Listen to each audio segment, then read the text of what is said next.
Spoiler, alerta, spoiler. Spoiler se dice últimamente en los círculos de cine o de series o algo así, cuando alguien te adelanta algo que tú no has visto. Entonces te hace un spoiler, o sea, te descubre lo que ha pasado. Y hermano, realmente la Biblia es como un spoiler de lo que puede ser nuestra vida. La Biblia es como un spoiler de lo que puede ser nuestra vida. Cuando tenemos cualquier circunstancia en nuestra vida, la que sea, cuando estamos enfrentando la situación que sea, en la Biblia tenemos los ejemplos y los personajes y la enseñanza suficiente que nos dice cómo podemos terminar con esa situación. Por ejemplo, ¿no? Pongamos un ejemplo. Si yo doy rienda suelta al pecado en mi vida, pues la Biblia me hace un spoiler y me dice que cómo voy a acabar. Hay camino, por ejemplo, que al hombre le parece derecho, pero su fin es muerte. O sea, que eso es un spoiler realmente. Nos está diciendo, si tú vas por el camino por donde no tienes que ir, vas a acabar ahí. En ese sentido, la Biblia es como un spoiler. Y quiero que leamos el capítulo 31 de Primero de Samuel, que es cuando este libro termina, este libro Primero de Samuel. Empieza con un nacimiento y termina con una muerte, el libro. Empieza con un nacimiento y termina con una muerte. Capítulo 31 de Primero de Samuel. Aquí tenemos el acto final de esta divina comedia, que es la vida de Saúl. ¿Sabéis que yo le he puesto venga a mí mi reino por el personaje en sí y por cosas que hemos destacado? Pero al principio pensaba ponerle a esta serie el título de Divina Comedia, porque la vida de Saúl no podía terminar de otra forma. No podía terminar de otra forma que no esta. Así que leamos el texto, capítulo 31, versículo 1. Los filisteos, pues, pelearon contra Israel. Bueno, realmente ya llevaban peleando desde el capítulo 28. Y los de Israel huyeron delante de los filisteos y cayeron muertos en el monte de Gilboa. Y siguiendo los filisteos a Saúl y a sus hijos, mataron a Jonatán, a Abinadab y a Malquisúa, hijos de Saúl. Y arreció la batalla contra Saúl y lo alcanzaron los flecheros y tuvo gran temor de ellos. Entonces Saúl dijo a su escudero, saca tu espada y traspásame con ella, para que no vengan estos incircuncisos y me traspasen y me escarnezcan. Pero su escudero no quería, porque tenía gran temor. Entonces tomó Saúl su propia espada y se echó sobre ella. Y viendo su escudero a Saúl muerto, él también se echó sobre su espada y murió con él. Así murió Saúl en aquel día. Así murió Saúl en aquel día, juntamente con sus 3 hijos y su escudero y todos sus varones. Y los de Israel, que eran del otro lado del valle y del otro lado del Jordán, viendo que Israel había huido y que Saúl y sus hijos habían sido muertos, dejaron las ciudades y huyeron. Y los filisteos vinieron y habitaron en ellas.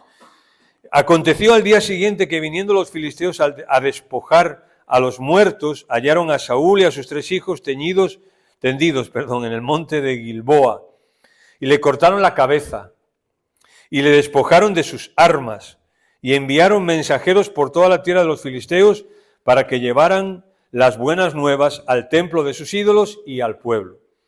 Y pusieron sus armas en el templo de Astarot, y colgaron su cuerpo en el muro de Bet-San. Pero oyendo los de Jabes de Galad esto que los filisteos hicieron a Saúl, y todos los hombres valientes se levantaron y anduvieron toda aquella noche, y quitaron el cuerpo de Saúl y los cuerpos de sus hijos del muro de Bet-San. Y viniendo a Jabes, los quemaron allí, y tomaron sus huesos y los sepultaron debajo de un árbol en Jabes. Y ayunaron 7 días. Y el versículo 1 de 2 de Samuel. Aconteció después de la muerte de Saúl que David. Eso es lo que dice el texto. Aconteció que después de la muerte de Saúl que David. Bien, el Señor bendiga su palabra. Ya que estamos de spoiler, yo tengo tres cosas que podemos mencionar en esta mañana acerca de este capítulo. Tú puedes decir, bueno, ¿qué hay aquí en este capítulo? ¿Qué lecciones podemos sacar de la muerte, de un capítulo que habla de muerte? Mirad, yo creo que podría estar hablando de este capítulo 31 2 meses. Consciente de que os iba a aburrir, pero podría estar hablando 2 meses de este capítulo 31. Así que vamos a tratarlo de esta manera. Primero vamos a ver el primer tráiler. ¿Sabéis lo que es un tráiler, no? De una película, un avance de algo que ocurre, ¿no? Tráiler se le puso a esta... Nosotros decimos tráiler porque antiguamente se llevaban...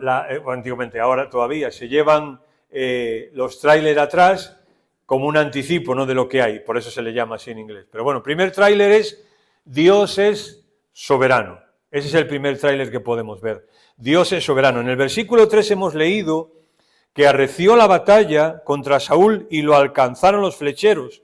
Arreció la batalla contra Saúl y lo alcanzaron y lo encontraron, digamos, esa es la idea, ¿no?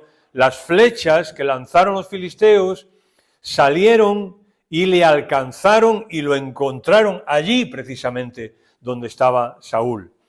El hebreo indica que providencialmente Dios hizo que las flechas lo encontraron y lo hirieron precisamente a él.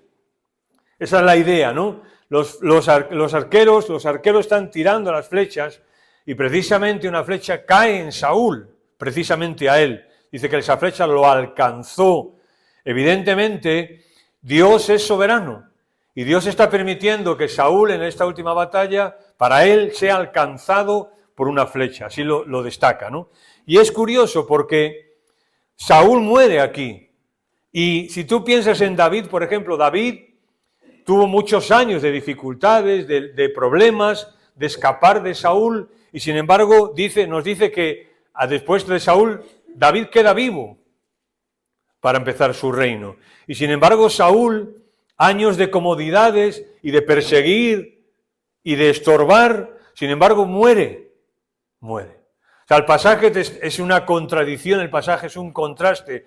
Quiere que tú veas cómo Dios es soberano y cómo todo pintaba que el que iba a morir era David. Todo pintaba que el que iba a salirse con la suya, con David, era Saúl, y que al final lo iba a matar y él iba a seguir en su reino. Sin embargo, Dios permite que una flecha le alcance precisamente a Saúl y le dé. Dios, hermanos, es soberano sobre nuestras vidas. Dios es soberano sobre nuestras vidas. Y ni por ser fiel, ni por ser joven te garantiza una vida larga, ni por pretender que tú entiendas que vas a vivir una vida larga, tampoco. Dios es soberano sobre nuestras vidas y Dios es el que decide cuándo nosotros tenemos que salir de aquí, cuándo nosotros tenemos que salir de esta escena, cuándo nosotros tenemos que salir de esta película llamada historia, ¿no? Dios es el que lo decide. Y aquí vemos cómo Dios, aún en la muerte de Saúl, vemos la soberanía de Dios, la huella de la soberanía de Dios y de la obra de Dios. Da igual que Saúl arrecie la batalla, da igual que Saúl tenga un ejército, da igual que estén sus hijos, sus hombres más fuertes con él, da igual. Una flecha va a caer precisamente en Saúl. Nuestro Dios es soberano sobre nuestras vidas. Y eso no lo tenemos que pensar solo en el aspecto negativo de la palabra, sino también en el aspecto positivo. Que va a llegar un día en que Dios diga que tenemos que irnos de aquí.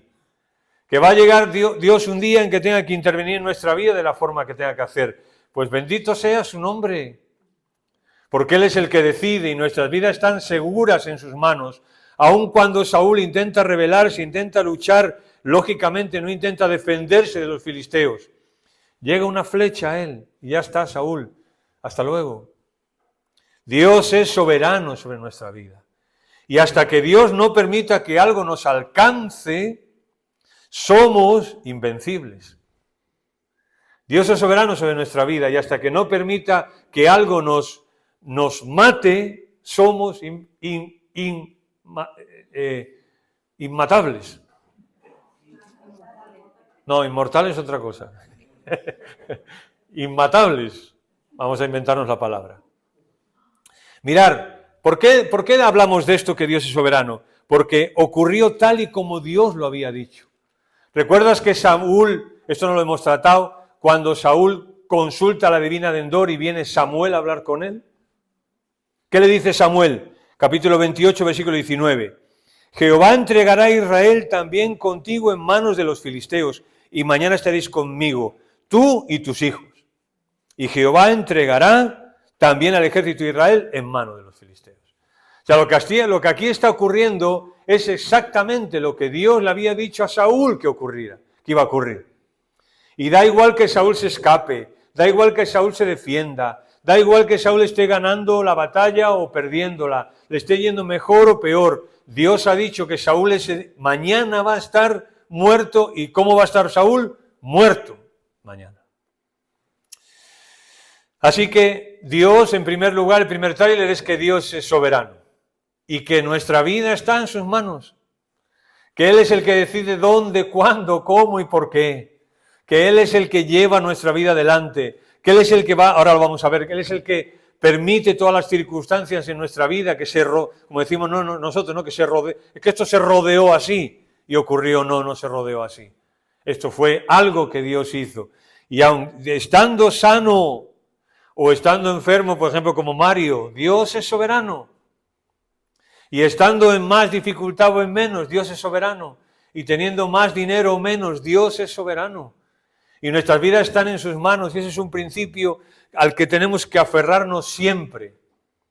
Porque si no, la vida es dura y la vida es una patada en el trasero. Pero cuando tú eres consciente de que Dios es soberano sobre tu vida, sobre tus decisiones, sobre tus circunstancias, la vida se ve de otra manera. Y esto es lo que quiere el autor al final de este libro, ¿no? Que nosotros entendamos esto. Dios es, primero, soberano. Segundo tráiler, la soberanía de Dios no anula mi responsabilidad. ¿Vale? Porque podríamos decir, bueno, pues como Dios es soberano, pues ya está, ¿no? No.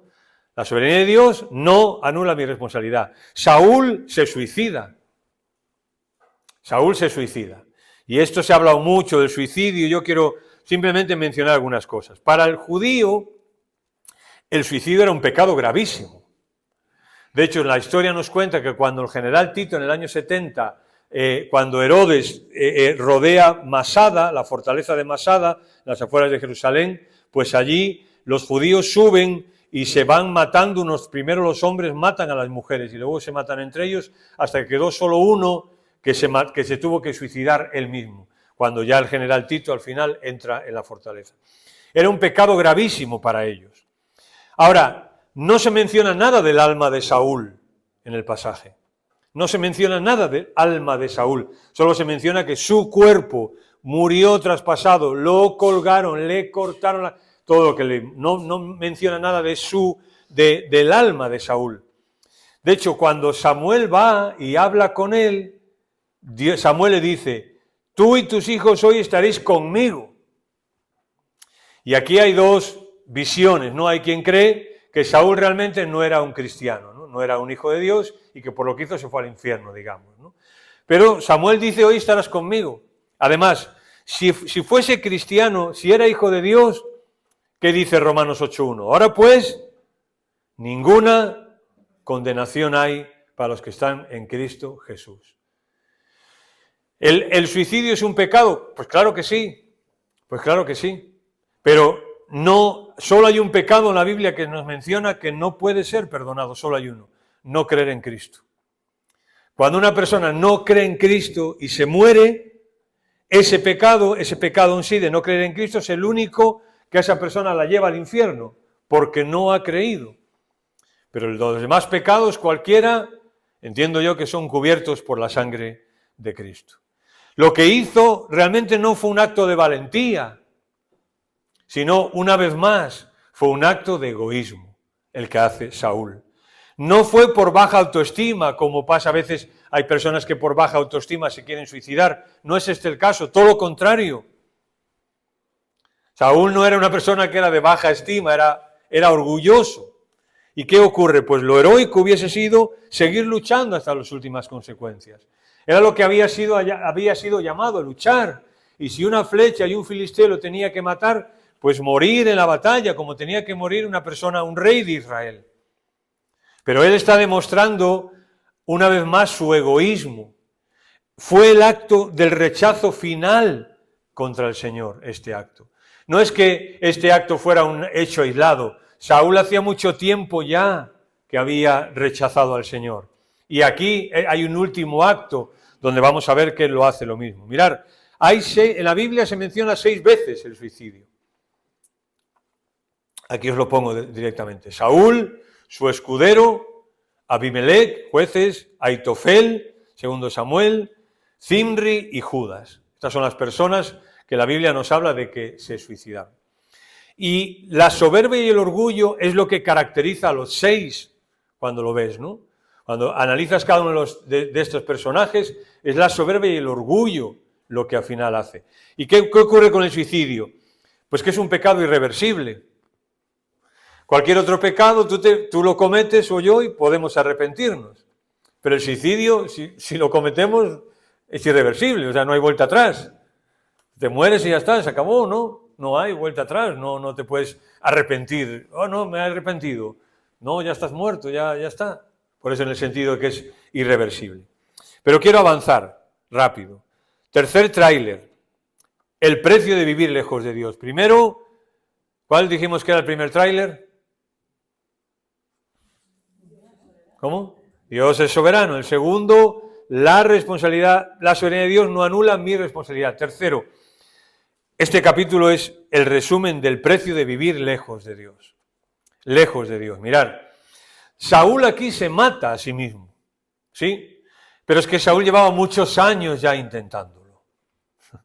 Llevaba muchos años intentándolo.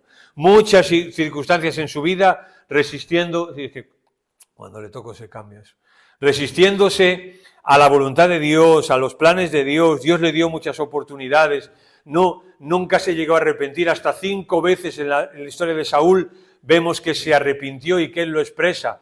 Pero era mentira, no se había arrepentido, nunca se arrepintió. El egoísmo no dominó su vida aún en el último momento. Mirad lo que dice el versículo 4.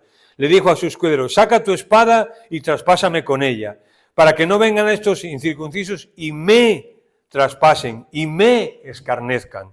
Ahí está, ¿verdad? Me traspasen, me escarnezcan. Él está pensando en él y no en las consecuencias para otros, no en las consecuencias que tendrá su familia, Israel, el Señor. No está pensando, ¿no? Está pensando solo en él. Y este es un último momento de egoísmo en su vida, ¿no?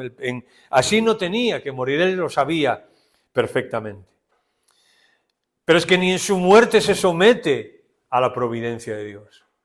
Si Dios había permitido que él estaba en la batalla, y que ahí lo alcance una flecha y que tenga que morir luchando, eso era la providencia de Dios. Ahí lo había llevado la providencia de Dios. Pero ¿qué quiere hacer en su último momento? No someterse a la providencia de Dios incluso en su último momento. Y lo que hace es, decide quitarse la vida cuando él consideró que debería de quitársela. Eso es un acto de egoísmo.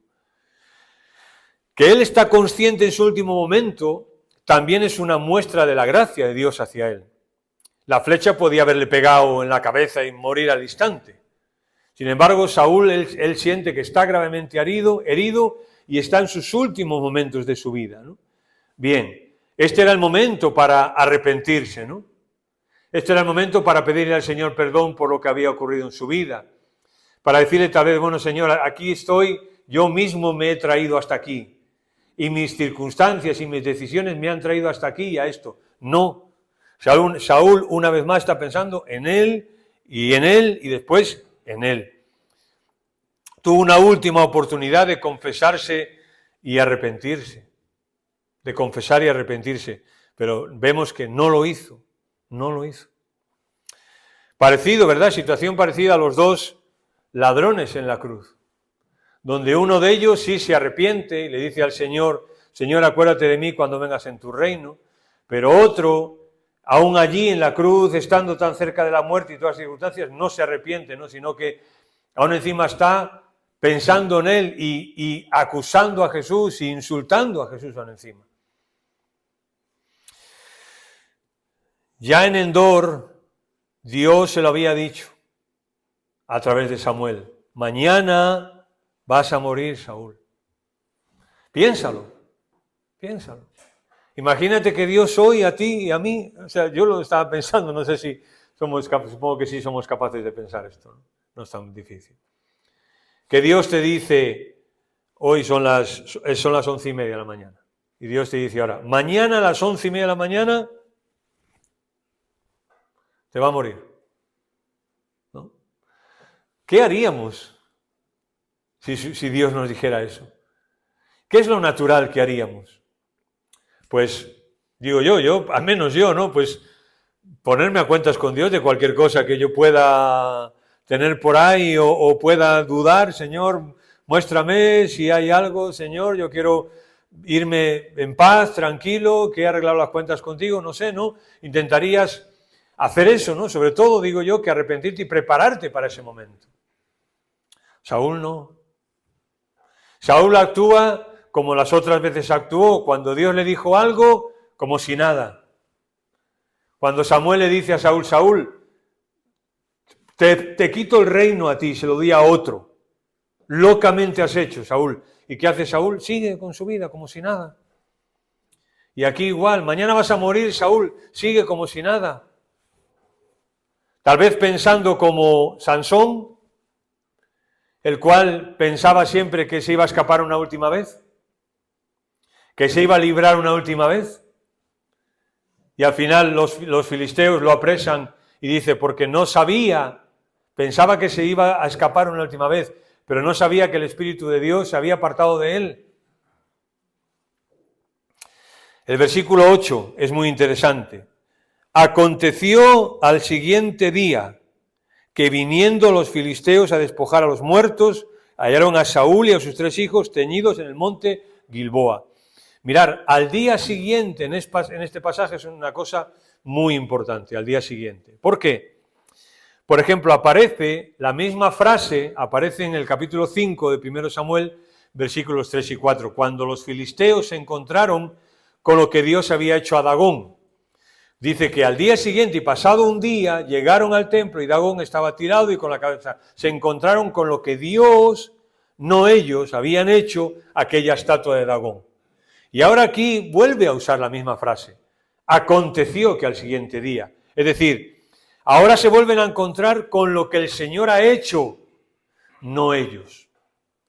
Lo que te está diciendo es que aquella flecha que un flechero distraído lanzó, acabó en el cuerpo de Saúl. Y cuando llegan encuentran a Saúl muerto. No son ellos los que lo han matado, sino que se lo encuentran allí. Aconteció que otra vez más ellos se encontraron con lo que Dios había hecho, no lo que ellos habían hecho. ¿Y qué nos está diciendo? Que los filisteos son un instrumento de Dios para hacer que su palabra se cumpla. Saúl, mañana tus hijos y tú estaréis muertos conmigo.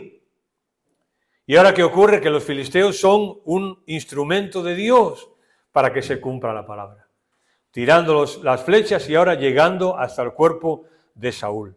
Pero no es algo que ellos han hecho realmente, sino que han sido usados por Dios para hacer aquello. Fueron usados por Dios para juzgar a Saúl. Dios quiere juzgar a Saúl y usa a los filisteos. ¿Y por qué sabemos esto? Por ejemplo, porque este ejército mata a Saúl. Lo sabemos porque contra David no pudieron y eran el mismo ejército. El mismo ejército que luchó contra Saúl luchó contra David. Y contra David no pudieron, pero contra Saúl sí. ¿Qué nos está enseñando el texto? Dios es soberano.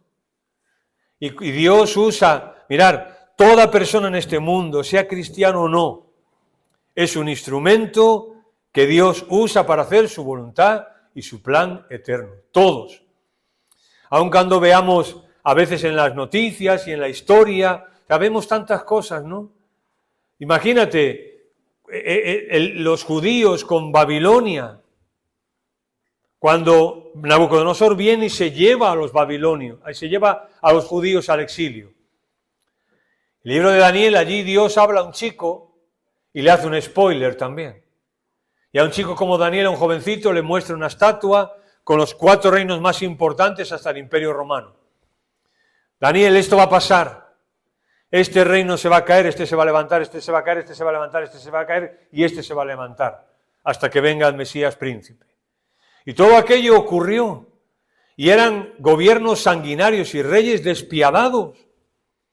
Pero ellos no sabían que no fueron otra cosa sino instrumentos de Dios para hacer su voluntad.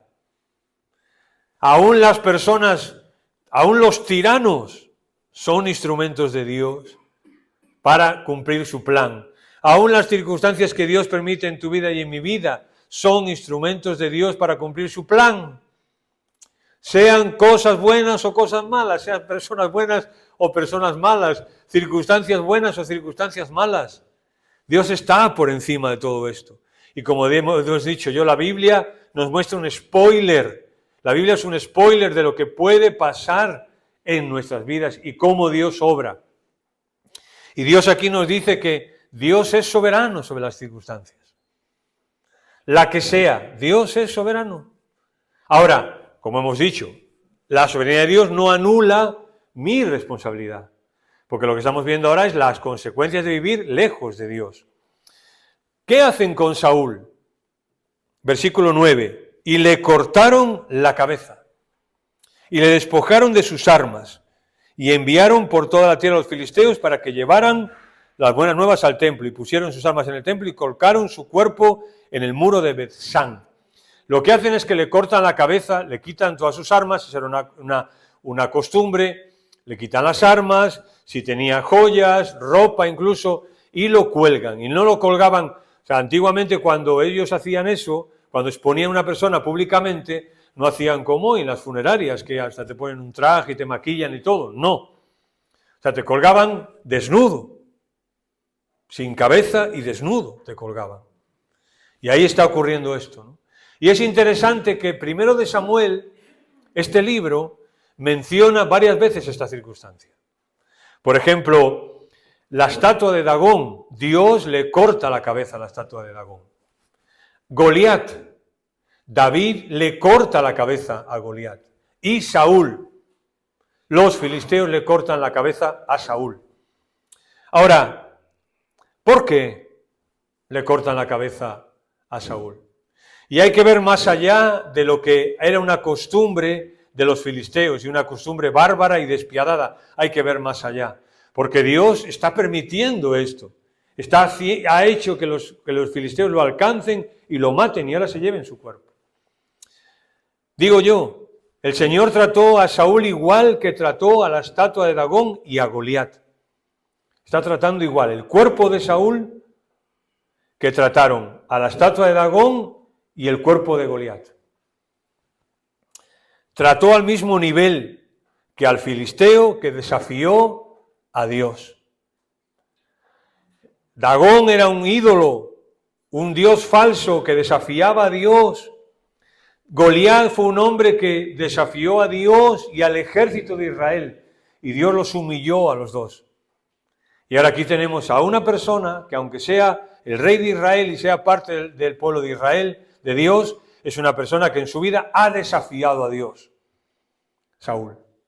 ¿Y cómo lo trata Dios? Igual que trata a un ídolo y a un hombre filisteo que desafía a Dios. Y yo creo que eso es una enseñanza también para nosotros. Incluso a Saúl le hacen más, porque le hacen más que a Goliat, porque colgaron su cuerpo y el de sus hijos desnudos allí. El Señor humilló a Saúl incluso después de morir. Mirad, estamos hablando, Dios es soberano sobre todo y sobre todas las cosas. Y quiero que veamos una cosa, la impotencia ante el juicio de Saúl. Realmente Saúl se quitó la vida para que el texto dice, para evitar que lo humillaran, ¿no? Le dice al escudero, saca tu espada, mátame, para que no me humillen y no me escarnezcan. Bien, ¿qué pasó? ¿Qué deseo tenía Saúl? Que no lo humillaran y no lo escarnecieran. ¿Qué ocurrió? Que lo humillaron y lo escarnecieron. Dios permitiendo esto en esta vida. A estos a estos tres, a Dagón, a Goliat y a Saúl, como digo, lo que les une es que desafiaron a Dios. Desafiaron a Dios. Gálatas dice, Pablo, todo lo que el hombre sembrare, eso también recogerá. Y a veces hablamos, por ejemplo, de David, como un contraste, digamos, en el sentido de que, bueno, David pecó y se arrepintió y Dios fue misericordioso con él. Y es verdad, y es verdad. Pero ¿qué ocurrió con David? Mirad, ¿pasó Dios por alto el pecado de David? No. ¿Y por qué cómo nos lo dice la Biblia? Solo, entre comillas, perdió a 4 de sus hijos. Al hijo que nació con la relación con Betsabé, a su primogénito Amón, que fue asesinado, a Absalón y a Adonías, que los mataron por conspiración contra el rey. A 4 de sus hijos.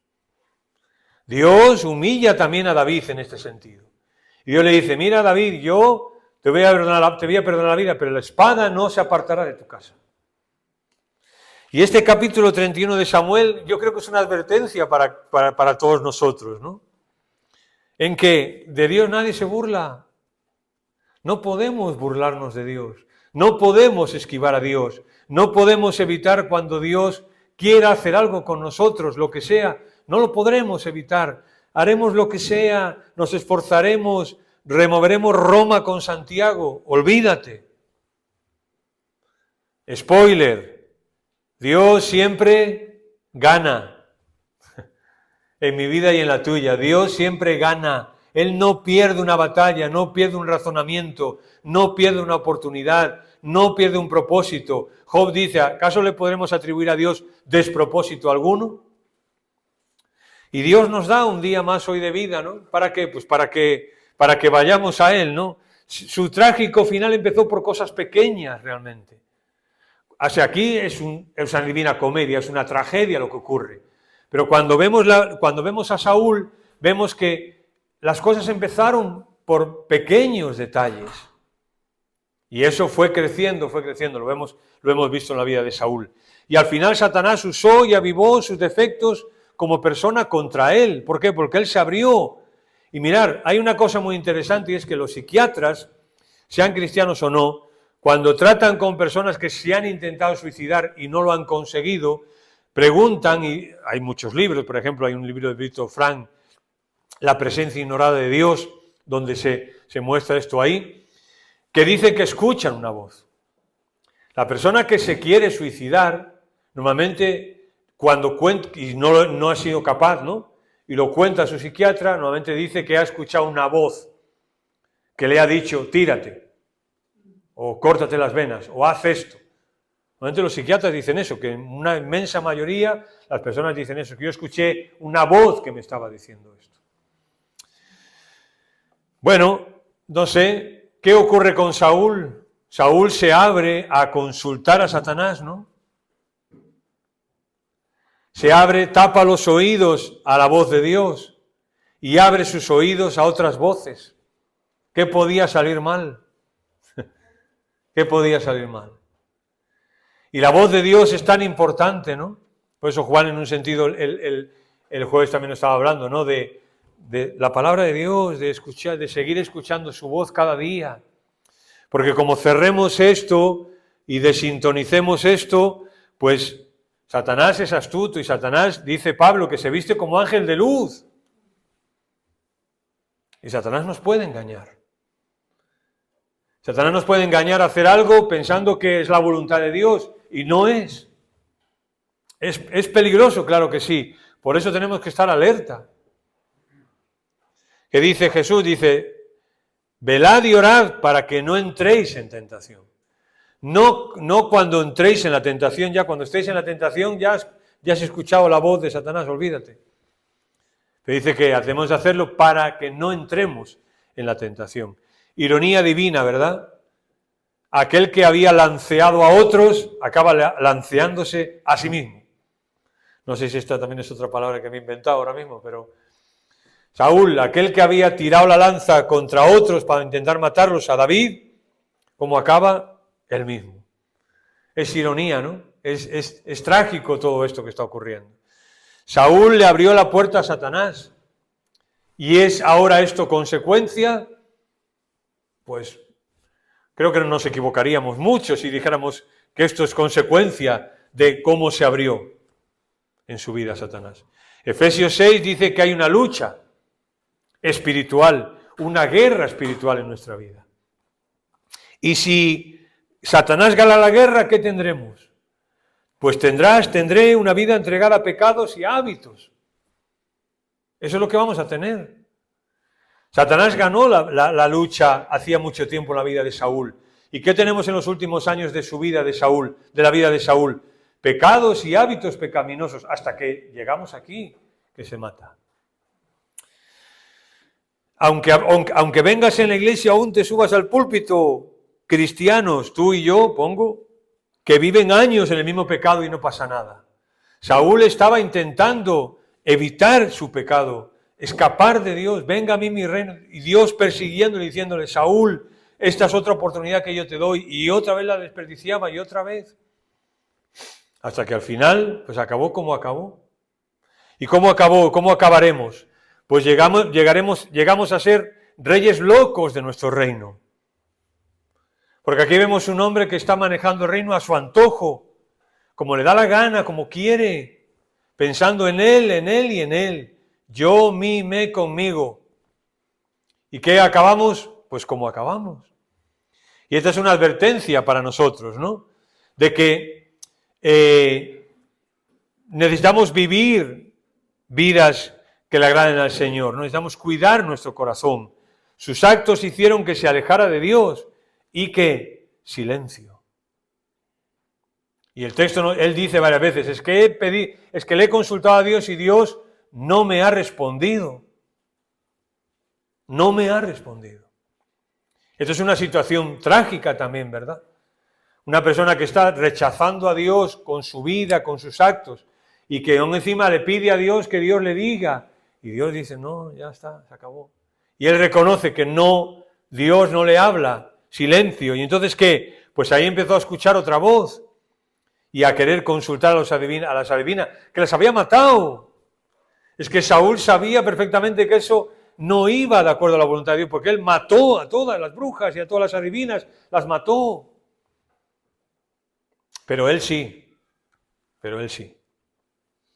Disfrazada como un ángel de luz aquella voz, pues probablemente. Así que tengamos cuidado. Saúl intentó evitar el juicio de Dios matándose, pero Dios tenía lecciones que enseñarle a él. Y también tiene, a través de este capítulo, lecciones que enseñarnos a nosotros. Y la Biblia se nos pone delante como un spoiler, como adelantos en los que si seguimos ese camino vamos a acabar igual. Así que primero, Dios es soberano sobre nuestra vida, eso es lo primero y fundamental. Dios es soberano y Él controla todo y controla toda nuestra vida desde antes de que naciéramos. Pero segundo, su soberanía no anula mi responsabilidad.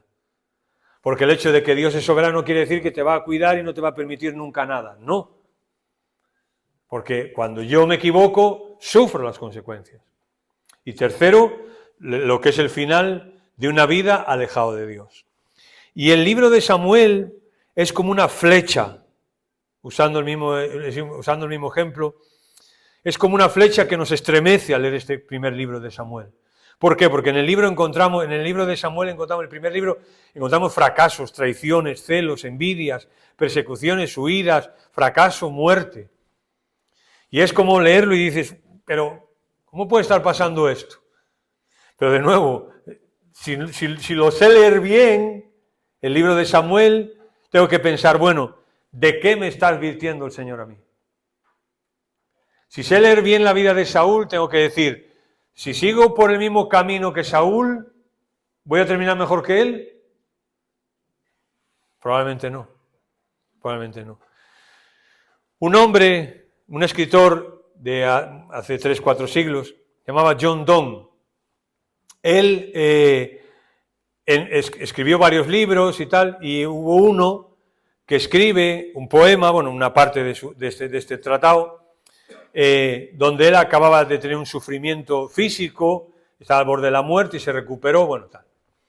Y él dijo en su texto más famoso, dijo: ninguna persona es una isla. La muerte de cualquier hombre me disminuye, dijo él, porque estoy ligado a la humanidad y por consiguiente nunca preguntes por quién doblan las campanas. Doblan por ti. Y John Donne lo dice porque cuando doblan las campanas es cuando en las iglesias católicas se anuncian los funerales, hacen, no sé si lo has oído, ton, ton, ton, ton, ton, ton. Ese es el repicar de las campanas. Y él dice, no preguntes por quién doblan las campanas doblan por ti. Y si nosotros estamos en el funeral de Saúl en esta mañana aquí sentados, y aquí está el muerto Saúl escuchando, bueno, escuchando no, está ahí el muerto Saúl y estamos hablando de él, y están repicando las campanas acerca de lo que ocurrió con Saúl. Las campanas no solo repican por Saúl, repican por cada uno de nosotros. Porque un día tú y yo también vamos a tener que llegar a la presencia de Dios y dar cuenta de nuestra vida. Y que este personaje, Saúl, sea una señal de advertencia ahí, que la tengamos, para que pensemos que las cosas que él permitió en su vida le llevaron a donde le llevaron. Y que nosotros tenemos que poner eso en nuestra vida, en nuestro corazón, en nuestra mente, como una advertencia de que no somos ni mejores ni peores que Saúl. Somos iguales.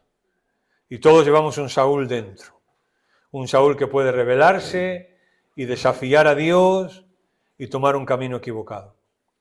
Que Dios tenga misericordia de cada uno de nosotros. Y que Dios nos ayude a siempre, y pidámosle que Él nos enseñe el camino por el que debemos andar. Y que nos guíe por el camino eterno. Amén. Señor, gracias por tu palabra. Pedimos